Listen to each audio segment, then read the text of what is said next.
Have you ever felt like you're not giving enough time to the things that you enjoy doing? In the past month, I realized that I truly enjoy developing games, but also at the same time, I feel bad about my game's slow development progress. Okay, hold on. I'm Ava from the future, and I wanted to show you the contrast between today's me, that is the me from February 2026, and me from December last year. How my point of view has changed in that time. Because as of today, my game's Steam page has officially been published. The link to wishlist is in the description. But more about it at the end of this video. And in the meantime, listen to the old me to see the difference. So, let's get back to the old Eivor. Game development is only a side thing for me, and I bet that most of the people who would watch this video are in a similar situation like I am right now. On one side, I like making games, but I struggle with giving it enough time, as it's only just a hobby. I was thinking about this issue and ways to solve it, so let me share you my thoughts with you. There are days when I don't have enough time or energy to start the engine and add a few things from my to-do list. And here comes the list of priorities. The general list of priorities for most of game developers in a similar situation as I am probably goes like this: sleep, family, and main job. And game development comes after that. And there is not a lot we can do with those. Unless you don't need to work, or you found a way to sleep faster, or you somehow know how to unlock those 30-hour days DLCs.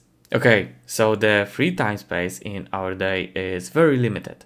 And even when we've got that time, we still may not have enough energy, or just not feel like developing the game at that exact moment. And sometimes you can try to force your way into game development with a proper mindset, but often it is very hard. And one solution for it is that you want to develop the games that you enjoy developing. So sometimes the features that you have to do on your list are not very enjoyable from the perspective of a game developer. And there are some tedious tasks that you need to make before releasing the game. So you can try to save those enjoyable tasks for days that you don't have the energy to develop the game, and do the tedious work while you have enough time for everything, maybe like on a weekend. Okay, but let's not get stuck in this topic and let's move on. There is a lot of indie games that are in development for a few years, because the developers are doing it as the side thing. Not everyone can be a full-time game developer right off the bat, but maybe one day your game will get very popular, and that will be your first step to doing it full-time. But I bet that most of the indie game developers that are watching this video right now are doing game development as a side thing, and not a full-time job.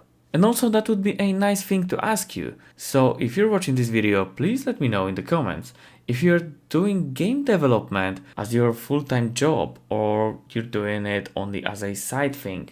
I want to be honest with you, and sometimes when I have a free time, I'm not always spending it on the game development. And yes, I feel ashamed of that, because rather than developing my own project, I'm spending time playing games or watching some other videos. I'm just a human like you are. Or maybe you're not. That was just a reference to the awesome game that is No, I'm Not a Human. Great game, by the way. Okay, let's get back to the topic and I'll give you an example. We can check out my own game that I started to work on earlier this year. And let me say, the first day of developing that game was about 9 months ago, where I hit that create a new project in my Godot game engine. And in that small 9 months period, I had about 5 or 6 months of not doing anything. And there is a great reason for that. Just let me explain. As you can see in the background from the previous videos, the background has changed. And that's because me and my partner, we recently moved to another apartment, and that new apartment had to be prepared before moving in. So we spent a lot of time learning new things to finish the apartment. because finishing this apartment was way more important than developing our hobby project game. But I hope that game development will be higher on my priority list, at least right now when we are almost done with the apartment. We can put more time into our game project. But in the meantime, I was thinking a lot about it and about the things that we can do as game developers to improve the total amount of time spent on our game projects. If your game project is very fun, then you will more likely get back into it quicker. Also, you can have an organized Kanban board with tasks that you can do. And when you don't have a lot of time to develop the game, you can rather focus on creating tasks for yourself in the future. You can find another person to help you with your project. Maybe your game idea is that good that will affect other people and they will want to be a part of your team. Even a small help counts. Like for example, a person that could take care of sound effects, like my partner is doing right now for our game. And also another thing to spend more time on your game development is to make it your daily routine. There are some people that can easily change their mindset about certain things.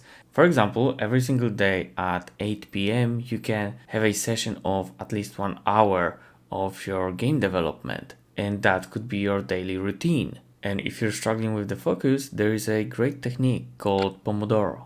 The technique that uses a timer to break down work hours into intervals. Often it is spread into 25 minutes, and those 25 minutes will be very productive for you. I hope that after watching this video you won't feel as lonely in this issue, as it is very common. And if you want to talk to people with similar mindset, then you can just join my Discord. There is a link in the description. I'm slowly getting more time to develop my game and be here with you on YouTube. And I'm very happy about that, because that's what I'm enjoying. If you managed to reach this point of the video, then I have an update for you. As while recording the old video, I told myself to get better or speed up the development process, to stop procrastinating and move on with things. And that's exactly what I did. So let me present to you my new game that is called Abyss Chamber, and it already has a full Steam page ready, so make sure to check it out. You can also add to your wishlist if you're interested. Thanks! It's a story-driven horror game that takes place in an underground research facility, and your job is to fulfill the wishes of one certain monster. And it's not going to be as easy as it sounds, but more on that in future videos, as we are going to record more devlogs about this game, because at this exact moment I need to deliver the demo version of this project. So in the next videos we'll take a look at this game from the developer's perspective. Thank you for being here and see you in the next one. Bye for now.